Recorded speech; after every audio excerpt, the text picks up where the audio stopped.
So how exactly is the Earth infected? When we speak here at Chevirat about the infection of the Earth or humanity, or more accurately, this timeline and some other timelines, because timelines have a tetrameter shape. There's the baseline timeline and its opposite, and this spectrum has also its opposite. So it's a tetrameter. And we are under a little bit of a timeline warfare against not the demonic forces necessarily, because the universe is made of the light and the dark is also a part of the creation, even though a small faction, what we know as Lucifer, and it's the fallen, what they are carrying out in actuality is the sacred mission of sacred rebellion, which is impossible. It's an apory, but nevertheless, they're there executing this part of the creation.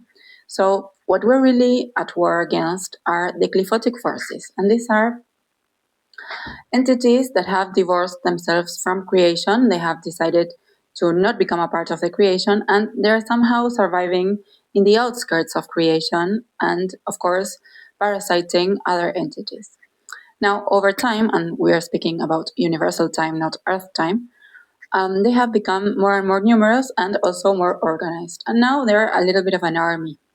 And their mission is to devour worlds, particularly young worlds that are not awakened and are not, or are in the process of developing themselves into an advanced civilization. And so Earth and humanity is a perfect target for this. Now, there are, of course, many timelines, and what we need to know is that a direct attack from the enemy grants a direct intervention from the divine. So this is to keep balance. It's not true that the light beings remain neutral or can't intervene without our intervention. No. Our invitation, no, that's not so. There are forces of the light that are on the ground at the moment. So this is why you're going to be witnessing direct justice.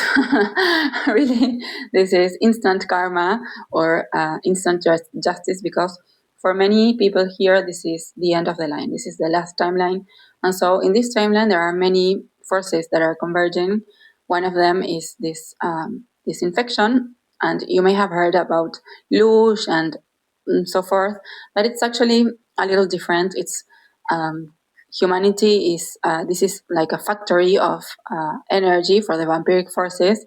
And so the lower frequencies or the lower vibrations or the lower emotions are not so much what they eat, but rather what keep us dominated. It's what keep us enslaved. And so they have perfected the occlusive device that separates us from the source light, from creation, from the creator. So when we talk about animism, for example, in the ancient tribes, it's this idea that God is present everywhere. And now with the occlusive device, we cannot feel the presence of God anywhere. So it feels a little cold, of course. And this is part of also a quarantine that we've been put under, so as not to expand the infection across the universe, because outside of Earth, everything is connected. The universe is absolutely connected in every way, and so it's also in the best interest of the rest of the universe